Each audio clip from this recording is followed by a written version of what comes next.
सजदे हैं तेरे लिए, तेरे सिवा ना कोई। यहोवा तू है दर्दनशीं, यहोवा यहोवा कोई तेरे जैसा नहीं। यहोवा यहोवा यहोवा तू है। अपने हाथों को उठाकर गाओ सब जन। कोई तेरे जैसा नहीं, तू है यहोवा महान। कुदरत तेरी बेबयान, तू है यहोवा महान। कुदरत तेरी बेबयान, देता है तू जिंदगी, देता है तू जिंदगी। ऊंची है हस्ती तेरी, यहोवा तू है दर्दनशीं। यहोवा यहोवा कोई तेरे जैसा नहीं। यहोवा यहोवा यहोवा तू है दर्दनशीं। यहोवा यहोवा कोई तेरे जैसा नहीं। यहोवा यहोवा सजदे हैं तेरे लिए, सजदे हैं तेरे लिए, तेरे सिवा ना कोई। यहोवा तू है दर्दनशीं। यहोवा यहोवा कोई तेरे जैसा नहीं। यहोवा यहोवा यहोवा तू है दर्दनशीं। यहोवा यहोवा कोई तेरे जैसा नहीं। तेरा पाक है, हिकमत तेरे साथ है। नाम तेरा पाक है, हिकमत तेरे साथ है।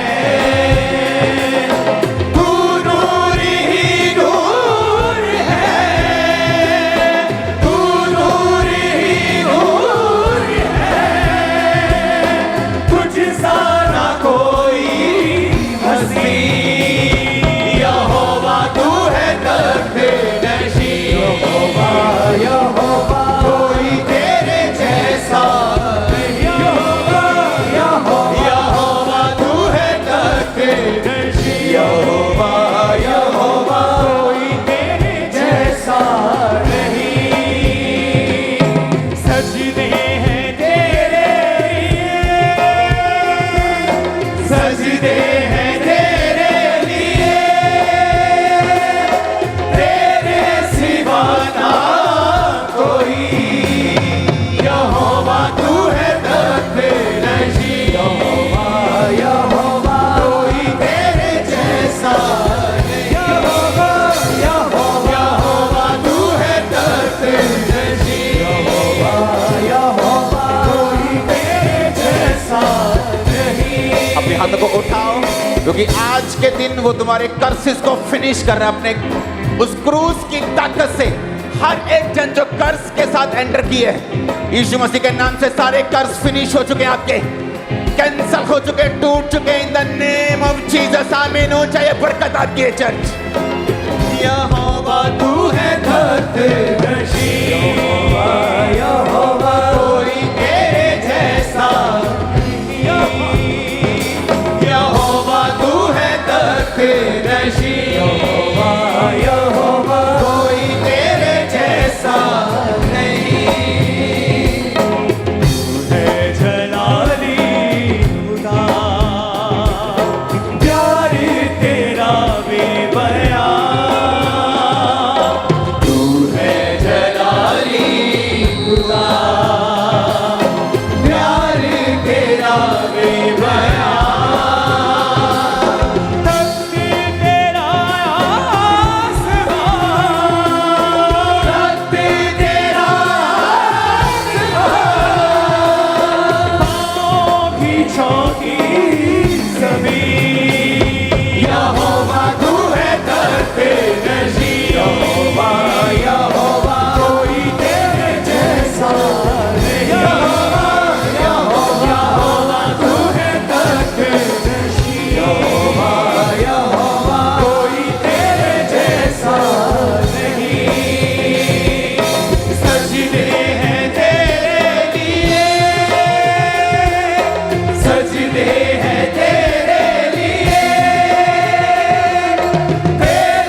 हिकमत तेरे साथ है,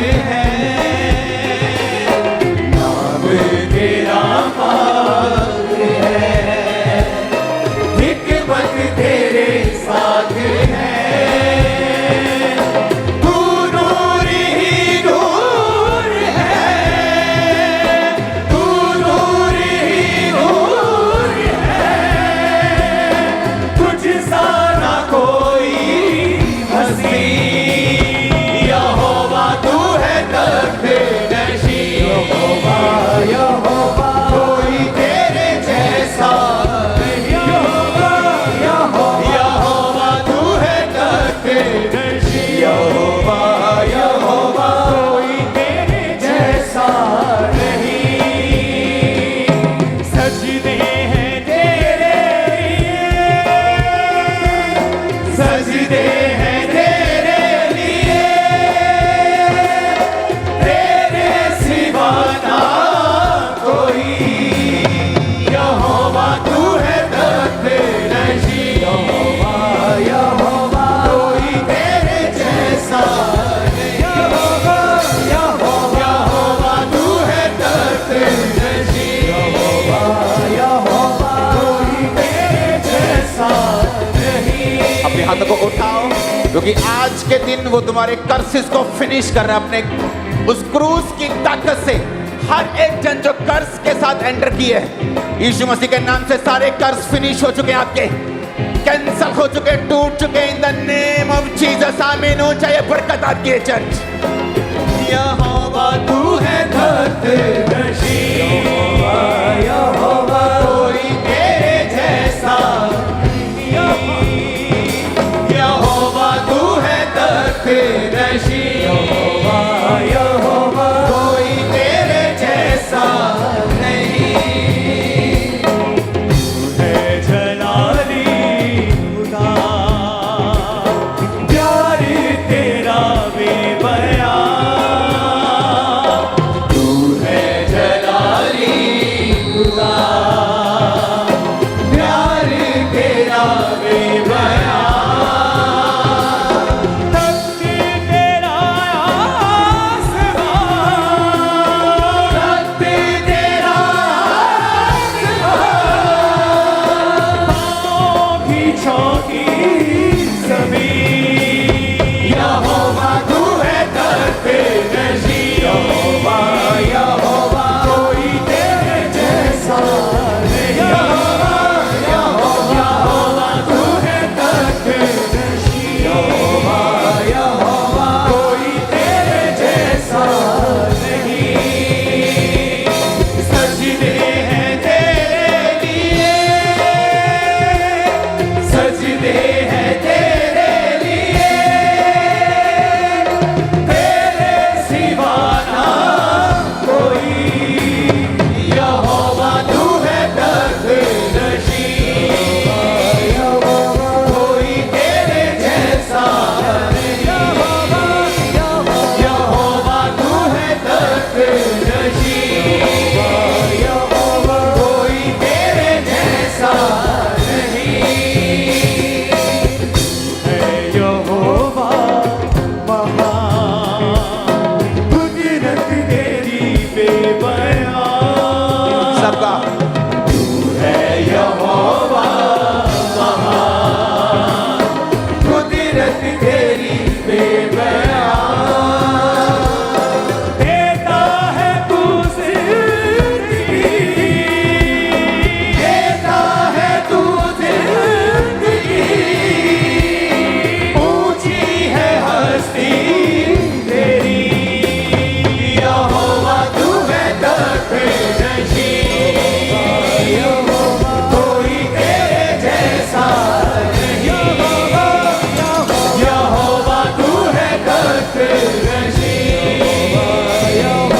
कोई तेरे जैसा नहीं, सजदे हैं तेरे लिए, सजदे हैं तेरे लिए, तेरे सिवा ना कोई, यहोवा तू है तख्त-ए-नशीं, यहोवा कोई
हाथों को उठाओ, थैंक यू जीसस। तू है यहोवा,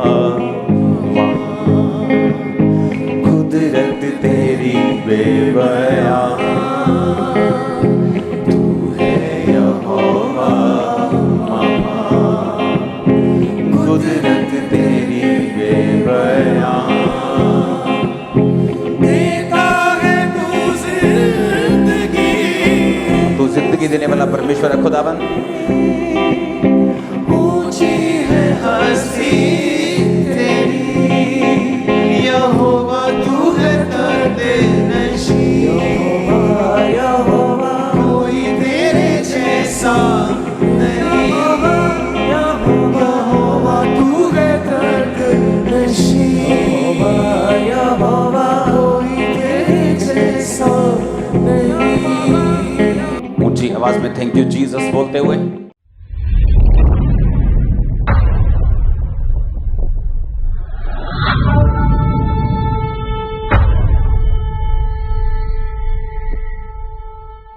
अपने हाथों को उठाओ, थैंक यू जीसस। खुदावन आज तेरा पवित्र आत्मा तेरे लोगों की जिंदगी में बड़े अजीब और चंबी रीति के साथ कार्य करे। तेरा वचन इन्हें सिखाए और समझाए और सेम न रहने दे खुदावन। आज खुदावन जितने जन आज इस लाइव टीचिंग में, बाइबल टीचिंग में जुड़े, तेरे पवित्र आत्मा के द्वारा छुए जाएं और सेम न रहें। खुदा बाप तू इनकी ज़िंदगी में बड़े अजीब और अचंभी रीति के साथ बड़े कार्य कर खुदावन। ऐसे काम इनकी ज़िंदगी में कर खुदावन, ऐसी टेस्टिमनी इनकी ज़िंदगी में पैदा कर जिसे सुनकर, जिसे देखकर लोग तेरी ओर खिंचे आए खुदावन। आज मैं इन्हें आशीषित करता हूँ खुदावन। तेरे वचन को जितने सुने वो बरकत को पाएं। प्रभु यीशु मसीह के पवित्र और सामर्थी नाम में हम मांगते हैं, आमीन आमीन। Hallelujah, thank you Jesus. स्वागत है खुदावन की प्रेजेंस में। कॉन्ग्रेचुलेशन एक बार फिर से आपको। रोज की रोटी रोज आप सुन रहे हो, रोज अपना आत्मिक खाना जो है वो आप ले रहे हो। संडे और थर्सडे तो आप लेते ही थे, लेकिन रोज आप वचन को सुन रहे हो और रोज मेरे पास इतना समय मैं निकाल पा रहा हूँ कि आप डीप वर्ड जो संडे और थर्सडे जो प्रीचिंग होती है, लेकिन टीचिंग का समय है आज। रोज की रोटी में आप टीचिंग को ले रहे हो, आप उस गहरी स्टडी को ले रहे हो जो आपको परमेश्वर एक खाने के रूप में, एक कहते अभी तक परमेश्वर ने कहा मैं तुम्हें दूध पिलाया, मैंने तुम्हें अन्न नहीं खिलाया। आप अब अन्न को खा रहे हो, आप एक हैवी मील को खा रहे हो, अब साबुत अनाजों को खा रहे हो, आप मीट को खा रहे हो, अगर आप वेज हो तो पनीर को खा रहे हो। हालेलुया। तो ये वचन आपको सेम नहीं रहने देगा। अभी हमने मत्ती की वंशावली पढ़ी जो 1 से लेकर 17 आयत तक थी। उसमें हमने पढ़ा कि क्यों इसहाक से याकूब क्यों हुआ, एसाव क्यों नहीं हुआ। उसमें मैंने आपको अलग अलग कुछ उदाहरण आपको दिए कि क्यों मनुष्य से जो गड़बड़ें हुई, हिजकिय्याह जो पैदा हुआ था, क्यों बंदी बना लिए गए इजरायली, मैंने फिर आपको वो बताया।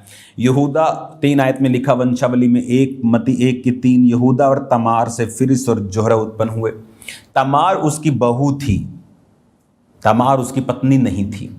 लेकिन उसकी पत्नी कैसे बनी? क्योंकि उसके बड़े भाई ने उसका बड़ा बेटा मर गया, छोटा मर गया, लास्ट बेटे से वो शादी नहीं करना चाहता था उसकी, क्योंकि उसे लगता था ये भी मर जाएगा।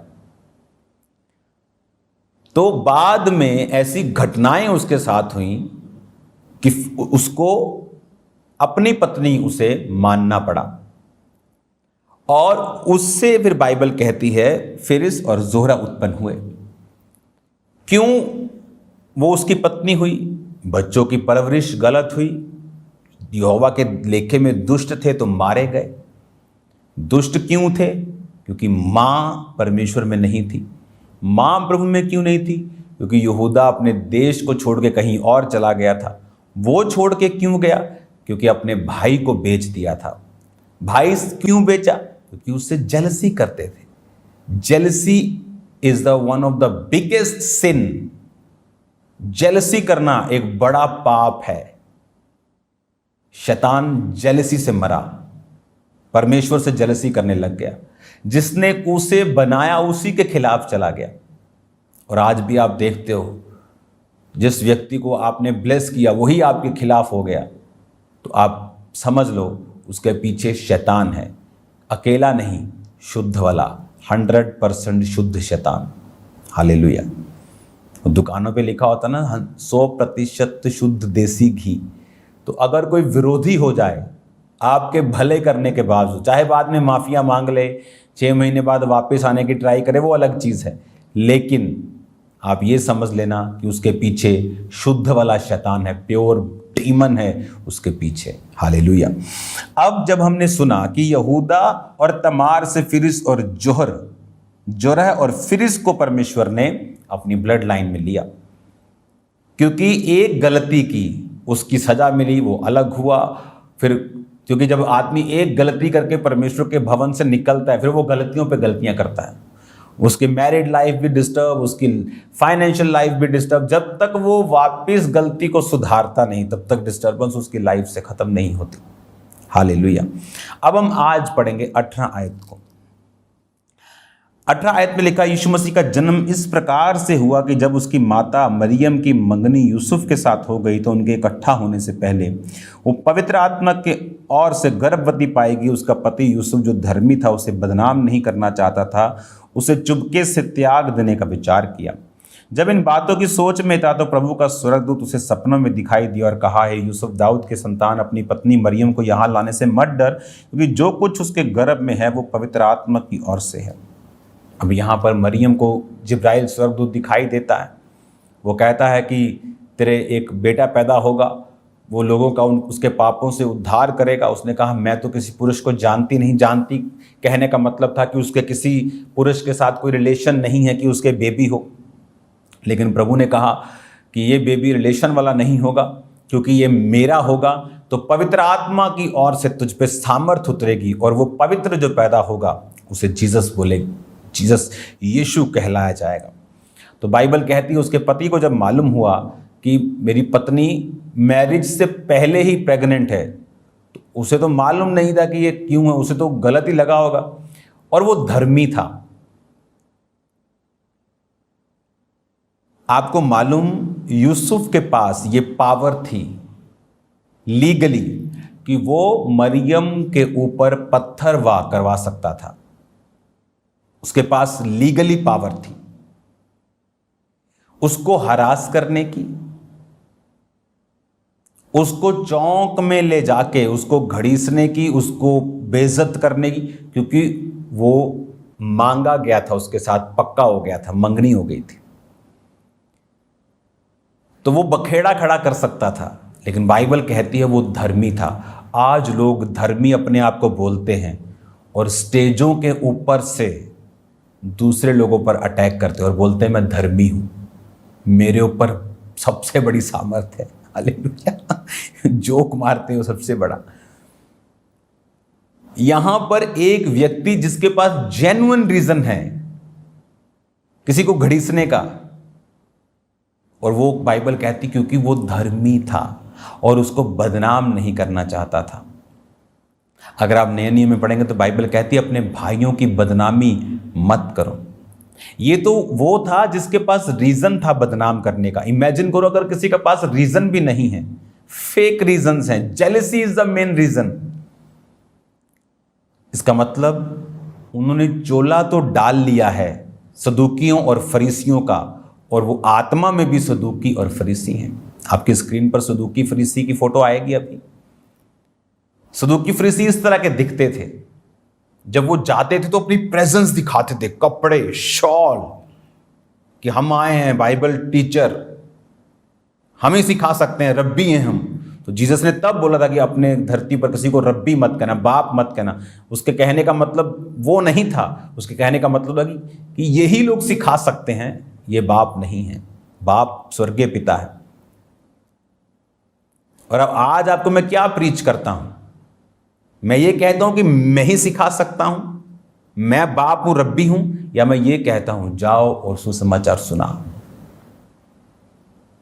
तो पौलुस कभी ना कहता कि मेरे स्पिरिचुअल सन तिमुथियुस इन बातों की ओर ध्यान दे। वो पौलुस कभी ना कहता कि तुम्हारे सिखाने वाले 10,000 भी हों, लेकिन सुसमाचार से मैं तुम्हारा पिता हुआ, क्योंकि मैंने तुम्हें सुसमाचार सुनाया है, मैंने तुम्हें जन्माया है आत्मा में। अगर शरीर में पिता है तो क्या आत्मा में नहीं होगा? जो कि आत्मिक जीवन असली है तो क्या उसमें नहीं होगा? जेलसी कि अपने आप को धर्मी कहना और दूसरे पे अटैक करना, ये शुद्ध शैतान है, मिलावट वाला नहीं, शुद्ध। हालेलुया। कहता वो धर्मी था 19 आयत में, उसे बदनाम नहीं करना चाहता, चुपके से कहता त्याग दूंगा। कि परिवार के लोग बैठेंगे, बात करेंगे, भाई साहब आपकी बेटी पहले से ऐसी है, ये कैरेक्टरलेस है, तो मैं इसे छोड़ता हूं, बखेड़ा खड़ा नहीं करना चाहता, मैं धर्मी हूं। धर्मी आदमी था वो, इसलिए खुदा ने उसे चुना था। किसी को कोई और होता तो बखेड़ा खड़ा करता। आज लोग पुलपट पे से दूसरों को अटैक करते हैं। अब उनके पुलपट से फील नहीं आती कि वो लोग खुदा का काम कर रहे हैं, ऐसा लगता है कोई स्पेशल पर्पस के तहत ये लगे हुए हैं और खुदा उनको कामयाब नहीं करता। और जिसकी वो बुराई करने की कोशिश करते हैं वो 3 महीने में 10 गुना बढ़ जाता है। और खुदा एक चपेड़ लगाता है कि मैं इसके साथ खड़ा हूं, मैं इसको बढ़ा रहा हूं, मैं इसके संग हूं, लेकिन तुम्हारे संग नहीं। हालेलुया। अब यहां देखो परमेश्वर क्या कर रहा है कि वो धर्मी था और कहता बदनाम नहीं करना चाहता था। धर्मियों की ये आदत होती है, वो अपनी लड़ाई खुद नहीं लड़ते। आज तक मेरे ऊपर बनाएगी एक भी वीडियो मैंने नहीं देखी, मेरा रिकॉर्ड है। मुझे नहीं मालूम, मेरा कई बार कोई घर में आता है, कोई बाल काटने या कोई सामान देने या कोई कपड़े वाले या कुछ बंदा, वो बताता है ओ फलाना बंदा इंटरनेट पे क्या बोल। मैंने कहा कौन, मुझे मालूम नहीं भाई। वो ऐसा वो जलसी करते। मैं कहा मेरे को ये भी नहीं मालूम किसकी तू बात कर रहा है, कौन जलसी करता है, क्या जवाब देना है, मुझे कुछ नहीं पता।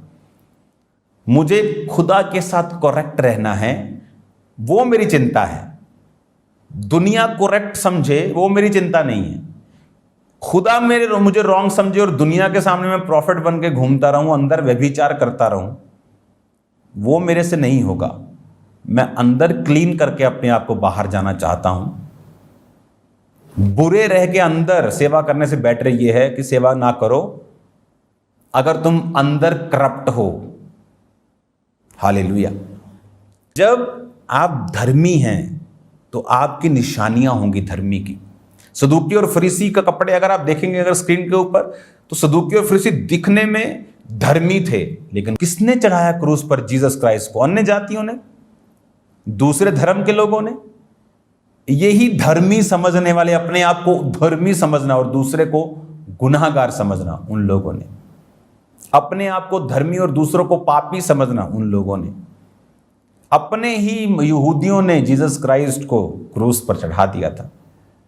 आपके कपड़ों से आपकी पहचान नहीं होती। यहां मैं टी शर्ट डाल के भी आपको वचन दे सकता हूं, उससे मुझे जज नहीं किया जा सकता।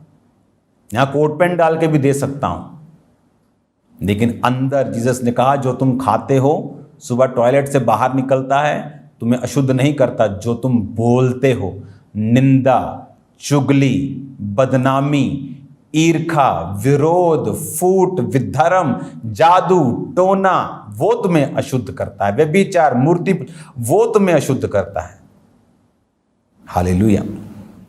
अब उसको स्वर्गदूत सपना देता है, स्वप्न में उससे बात करता है कि भाई साहब मत डरो, मेरे बेटे मत डर, दाऊद की संतान मत डर, क्योंकि जो उसके गर्भ में है वो होली स्पिरिट की ओर से है।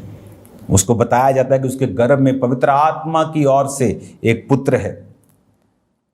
और ये ऐसा इसलिए हुआ। फिर उसको कहां से कंफर्मेशन मिलेगी? वचन से, क्योंकि वचन में लिखा हुआ था यीशु मसीह के जन्म से 700 वर्ष पहले ये रिटन था कि एक कुंवारी गर्भवती होगी। तो लोगों को लगा कि शायद कुंवारी मतलब कि ऐसी लड़की जो कुंवारी हो, उसकी शादी होगी, क्योंकि वचन सबके समझ में इतनी जल्दी नहीं आता था, जो खासकर डीप प्रोफेटिक वर्ड्स होते थे। जैसे जीसस ने कहा मेरे लिए मत रो, अपने और अपने पुत्रों के लिए रोवो। क्यों? क्योंकि कुछ ही दशकों बाद ये सब कुछ ढा दिया जाएगा, वेस्ट कर दिया जाएगा। हालेलुया। अब कहता 22 आयत में, ऐसा इसलिए हुआ कि प्रभु के भविष्यद्वक्ता के द्वारा कहा गया था कि वह पूरा हो। देखो, एक कुंवारी गर्भवती होगी और एक पुत्र जनेगी, उसका नाम इम्मैनुअल रखा जाएगा, जिसका अर्थ है परमेश्वर हमारे साथ। तो अब जो कंफर्मेशन थी बाय द होली स्पिरिट और by the messenger, by the angel and with the word of God, तो वर्ड ऑफ गॉड से भी उसको कंफर्मेशन थी कि हां, ये शाया में लिखा है कि कुंवारी गर्भवती होगी। उसको फिर समझ आया, ओके, कुंवारी मतलब कुंवारी गर्भवती होगी, कि वो शादी नहीं करवाएगी लेकिन कुंवारी ही गर्भवती होगी, क्योंकि खुदा की ओर से वो गर्भ को धारण करेगी और पुत्र जनेगी, उसका नाम इम्मैनुअल रखा जाएगा। यानी वो परमेश्वर ही होगा जो पैदा होगा इंसानी जामे में, इंसानी रूप में। उसका नाम इसलिए इम्मैनुअल रखा जाएगा कि परमेश्वर हमारे संग, उसका नबी हमारे संग नहीं। लोग बोलते हैं Jesus is the profit, he is the messenger, वो नबी था, खुदा नहीं था। नो, वो नबी, एक नबी का ऑफिस छोटी सी चीज थी खुदावंद यीशु मसीह के लिए। वो खुदा था, वो परमेश्वर था। आपने इंटरनेट पे देखा होगा, लोग बोलते ओके, एक बंदे को मैंने देखा इंटरनेट के ऊपर, आप इसकी रील बनाना जरूर, जो जितने यूट्यूबर्स देख रहे हैं मुझको, ढूंढना वो कहाँ पे उसने बोला। उसने कहा ओके, वो एक व्यक्ति क्रिश्चियन से बहस कर रहा है, okay, do you believe Jesus is the real God, कि जीसस असली खुदा है। कहता हाँ। कि जीसस को सब मालूम है। क्रिश्चियन कहता हाँ। तो वो पद निकाल लेता है, वो अध्याय निकाल लेता है और बोलता है अगर जीसस को सब मालूम है तो उसने ये क्यों कहा कि मुझे भी नहीं मालूम कि मैं कब आऊंगा धरती पर तुम्हें लेने के लिए वापस, पिता को मालूम है। उसने कहा फिर जीसस अगर खुद है तो उसे मालूम क्यों नहीं है? आपको मालूम, जीसस ने बार बार बाइबल में लिखा है कि ऐसा इसलिए है। जीसस ने कहा पिता ने न्याय करने का सारा अधिकार मुझे दे दिया है। पिता न्याय नहीं करता, तो पिता न्याय नहीं करता, क्या उसको पिता नहीं बोलेंगे? पिता न्याय नहीं करता, लेकिन न्याय करने का अधिकार मुझे दे दे, ताकि सब लोग जैसे पिता का आदर करते हैं पुत्र का भी आदर करें। और पुत्र जो अपने आने का समय नहीं जानता, सिर्फ पिता जानता है, ताकि जब एंड में वो सब कुछ जीत कर पिता के हाथ में अपने आप को भी सौंप देगा, ताकि सब लोग पिता का आदर करें जिस तरह वो पुत्र का भी आदर करते हैं। आप समझ रहे मेरी बात को? कि जीसस ने कहा वो पिता ने अपने अधिकार में रखा है, न्याय करने का काम मुझे दिया है। तो अगर जीसस गॉड नहीं है, वो न्याय नहीं करता। अगर वो नबी है तो वो सिर्फ न्याय नहीं करता, लेकिन उसे न्याय करने का अधिकार है। 12 गोत्र सब लोगों का न्याय जीसस ने करना है, खुदा ने नहीं करना। क्यों? परमेश्वर ने कहा ताकि जिस तरह वो बाप का आदर करते हैं पुत्र का भी आदर करें, एक बैलेंस करने के लिए सिचुएशन को, क्योंकि वो बैलेंस करने वाला खुदा है। लिया अप्रिय हुई, 6 बालक दिए। राहेल प्रिय थी, बांझ थी, बाद में 2 हुए। कौन? यूसुफ, बिन्यामीन। अब आपको समझ आ रही है मैं क्या आपको बोल रहा हूं कि इससे ऐसे क्यों? ताकि बैलेंस। जीसस ने पिता को सब कुछ सौंप दिया और पिता ने जीसस के हाथ में सब कुछ सौंप दिया। सूर्य उसकी रोशनी है, उसकी गर्मी है, लेकिन क्या हम उसको अलग अलग बोलते हैं? सूर्य की रोशनी अलग है, उसकी गर्मी अलग है, उसका ठोस जो है कोर अलग है। नो, सूर्य, बाप, बेटा, पवित्र आत्मा एक ही है। बाप, जैसे बोलते हैं कि मर्द की जुबान एक होती ना, तो बाप की जुबान एक ही है जिसने दे धारा और वो धरती पे आया। बाप कुर्सी पे बैठा है, लेकिन उसका आत्मा आप में मौजूद है काम को करने के लिए। बाप हर जगह नहीं जाता। न्याय करने का काम उसने अपने बेटे को दे दिया है, क्योंकि वो तीनों एक ही हैं। काम अलग अलग, लेकिन वो एक ही हैं। हालेलुया। अब जब उसको बोला गया कि उसका नाम इम्मैनुअल रखे, अगर वो नबी होता तो उसका नाम इमैनुअल नहीं होता। मोस्टली लोग क्या करते हैं, जब वो क्रिश्चियन से बहस करते हैं, बाइबल का एक अध्याय उठा लेते हैं अनपढ़ों की तरह और उसको कोट करते रहते हैं, ना उसके आगे पढ़ते हैं ना उसके पीछे पढ़ते हैं, ना उसको सही रीति के साथ उसको बाय स्पिरिट जांचते हैं, जस्ट एक वचन पढ़ के उस पर बहस करने के लिए आ जाते हैं। हालेलुया। तो जब परमेश्वर ने कहा उसका नाम इमैनुअल रखा जाएगा, मतलब खुदा हमारे संग, नबी हमारे संग नहीं। वो नबी भी था, वो हीलर भी था, वो चंगा करने वाला भी था, वो टीचर भी था, वो इवेंजलिस्ट भी था, वो प्रीचर भी था, वो प्रेरित भी था। हालेलुया। तो उसका नाम इमैनुअल यानी प्रभु हमारे संग, परमेश्वर हमारे संग, कि वो खुदा जो था वो हमारे संग आएगा और वो हमारे संग रहेगा। हालेलुया। कि आज उसने कहा कि उसका नाम तू यीशु रखना, क्योंकि वह अपने लोगों का उनके पापों से उद्धार करेगा। लोगों का उद्धार करेगा पापों से, पापों को मिटाएगा। कौन मिटा सकता है? कि नबी पाप मिटा सकता है क्या? नहीं मिटा सकता। पाप मिटा सकता है तो परमेश्वर। तो जीसस ने कभी ये कहा, ऐसे भी कहा कि मैं तेरे पाप माफ करता हूं, जा तेरे पाप माफ हुए। नबी पाप माफ नहीं कर सकता, खुदा कर सकता है। इसलिए तो वो सदूकी फरीसी जो कपड़े डाल के रहते थे बोलते थे कि ये कैसे बोल सकता है, ये कौन है, खुदा है क्या? वो खुदा ही था, वो खुदा ही था कि तेरे पाप माफ हुए। वो अकेला नबी, नबी तो एक छोटा सा ऑफिस है उसका, कि आप कोई गाड़ी चला रहा है मर्सिडीज, तो आप उसको मर्सिडीज का ऑनर या उसको ड्राइवर नहीं बोल सकते। वो तो उसका एक छोटा सा पार्ट है, उसकी बड़ी कंपनी है। वो टेस्ला का मालिक है, वो माइक्रोसॉफ्ट का मालिक है। तो वो तो उसका छोटे छोटे उसके पार्ट्स हैं। जीसस क्राइस्ट एक नबी था, वो एक भविष्यद्वक्ता था, वो एक चंगा करने वाला परमेश्वर था, लेकिन असल में वो खुद परमेश्वर था। इसलिए कहा कि उसका नाम इमैनुअल रखा जाएगा, जिसका मतलब है प्रभु हमारे साथ, परमेश्वर हमारे साथ। वो आपके साथ है। इसको कंटिन्यू, मत्ती 1 अभी खत्म नहीं हुआ, इसको जारी रखेंगे। अपने हाथों को उठा।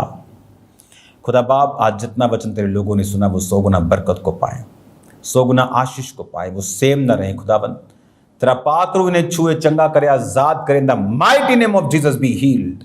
यीशु मसीह के नाम में चंगे हो जाओ और आजाद हो जाओ। सब बीमारियां तुम्हारे शरीर को छोड़कर चले जाएं। जीसस तुम्हें चंगा करते हैं right now in the name of Jesus. Thank you Lord. अपने हाथों को उठाओ। आज रात जितने लोग प्रेयर माउंटेन की प्रेयर के साथ जुड़े, सेम न रहें।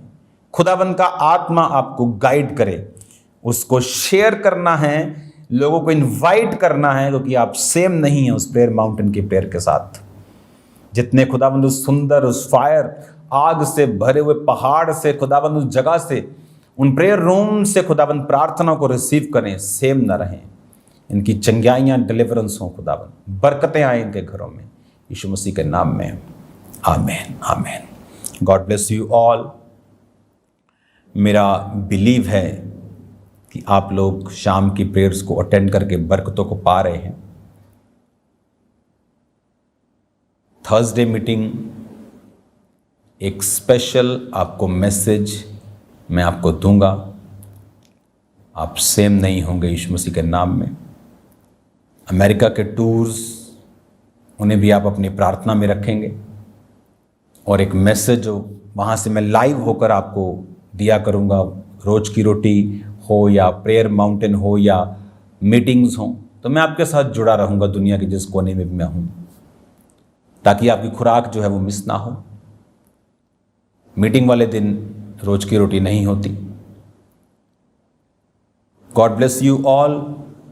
आप सेम नहीं हैं। फिर मिलेंगे खुदावंद की प्रेजेंस में। थर्सडे मीटिंग अटेंड करना भूलना नहीं। खुदावंद आपके साथ हो। ये बड़ी मीटिंग जो थर्सडे होगी, अनॉइंटिंग ऑयल डिस्ट्रीब्यूशन मीटिंग होगी, आप मिरेकल्स को देखेंगे इन Jesus name. God bless you all.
जिस तरह से अभी आपने परमेश्वर के वचन में से गहरे भेदों को सुना, तो अब समय है अपने बीज, अपनी ऑफरिंग को बोने का। तो अपनी ऑफरिंग, अपने टाइथ, अपने सीड को निकाल लें परमेश्वर के कामों के लिए, और आज अपनी बेस्ट ऑफरिंग को अपने परमेश्वर के कामों के लिए बोना है। और आप माइटी बेन पार्टनरशिप को लेने के लिए जो नीचे 4 नंबर दिए गए, इनके ऊपर कॉल करके इन्फॉर्मेशन ले सकते हैं।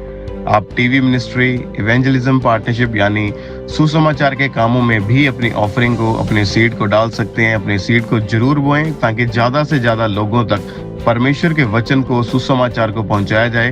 तो आज आपने बेस्ट ऑफरिंग को बोना है परमेश्वर के कामों के लिए, और इन तीनों पार्टनरशिप को आपने जरूर लेना है ताकि जो काम परमेश्वर ने शुरू किया है आप उसमें अपने हिस्से को, अपने योगदान को डाल सकें।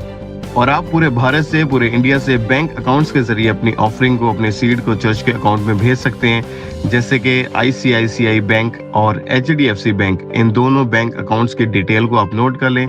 आप RTGS करके, नेफ्ट करके, IMPS के जरिए अपनी ऑफरिंग को, अपने सीड को, आप पूरे भारत से, पूरे इंडिया से आप चर्च के अकाउंट्स में अपनी ऑफरिंग को, अपने सीड को, अपने टाइथ को सेंड करते जाएं। और भी बहुत सारे माध्यम है, जैसे कि ऑनलाइन मीडियम लोग इस्तेमाल करते हैं, जैसे कि मोबाइल एप्लीकेशंस हैं। आप गूगल पे, GPay के जरिए अपनी ऑफरिंग को भेज सकते हैं। ICICI बैंक, उसका QR कोड आपके टीवी स्क्रीन के ऊपर आप देख रहे होंगे। इस QR कोड को आप अपने मोबाइल फोन से स्कैन करें। यदि आप किसी भी तरह का मोबाइल एप्लीकेशन इस्तेमाल करते हैं, वो चाहे गूगल पे है, चाहे फोन पे है, चाहे भारत पे है, चाहे पेटीएम है, चाहे इसके अलावा भी कोई अदर एप्लीकेशन है, तो आप ICICI बैंक और HDFC बैंक के QR कोड को अपने मोबाइल फोन के जरिए स्कैन करके ऑनलाइन तरीके से इजीली अपनी ऑफरिंग को, अपने सीड को आप चर्च के अकाउंट में भेज सकते हैं। और आप में से जो लोग फॉरेन से, विदेश से, आपने ऑनलाइन इस मीटिंग को अटेंड किया है, आपने परमेश्वर के दास के द्वारा परमेश्वर के वचन को सुना है, तो आप भी अपनी ऑफरिंग को, अपने सीड को भेजने के लिए जो आपके टीवी स्क्रीन के ऊपर 3 कॉन्टेक्ट नंबर दिखाए जा रहे हैं, इन तीनों में से किसी भी नंबर के ऊपर किसी भी समय आप कॉल कर सकते हैं। अपनी ऑफरिंग, अपने सीड, अपने टाइथ को भेजने के प्रति यदि कोई भी आप इन्फॉर्मेशन लेना चाहते हैं, तो आप एनी टाइम, एनी डे आप इन नंबर्स के ऊपर कॉल करके, व्हाट्सएप करके आप इन्फॉर्मेशन को, जानकारी को ले सकते हैं, और टीम आपको गाइड करेगी कि आपने कैसे अपनी ऑफरिंग को, अपने सीड को भेजना है। और हमारा विश्वास है कि इन टीचिंग्स को जो आप परमेश्वर के दास के द्वारा आप सुन रहे हैं, आपका जीवन, आपका परिवार कभी सेम नहीं रहेगा। तो आप लगातार परमेश्वर की जीवित हजूरी के साथ बने रहें, और लगातार इस मीटिंग को, इस प्रोग्राम को आपने अटेंड करते जाना है, ताकि परमेश्वर आपको ब्लेस करे, आपको आशीषित करे। सबको जय मसीह की। आप हमारे YouTube चैनल को सब्सक्राइब कर लें और नोटिफिकेशन बेल को ऑन कर लें, ताकि जब परमेश्वर के दास परमेश्वर के वचन को लेके हमारे बीच में आए, तो आप उन मीटिंग्स को, उन प्रार्थनाओं को सबसे पहले और समय पर सुन सकें।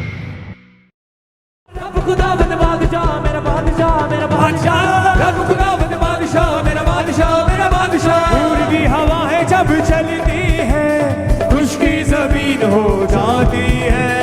पूर्वी हवाएं जब चलती है, खुशकी जमीन हो जाती है। पानियों का ढेर लग जाता है, ऊंची दीवार बन जाती है। पानियों का ढेर लग जाता है, ऊंची दीवार बन जाती है। डरो मत, चुपचाप खड़े रहो, खुदा की नज़ात के काम देखो। डरो मत, चुपचाप खड़े रहो, खुदा की नज़ात के काम देखो। खुदा की नज़ात के काम देखो, खुदा की नज़ात के काम देखो। यहोवा मसीहा के काम देखो, यहोवा मसीहा के काम देखो। चुपचाप तुम खड़े रहो, डरो मत, चुपचाप खड़े रहो, खुदा की नज़ात के काम देखो। डरो मत, चुपचाप खड़े रहो, खुदा की नज़ात के काम देखो। काम देखो, काम देखो, काम देखो, काम देखो। यहोवा जलाली के काम देखो, यहोवा जलाली के काम देखो।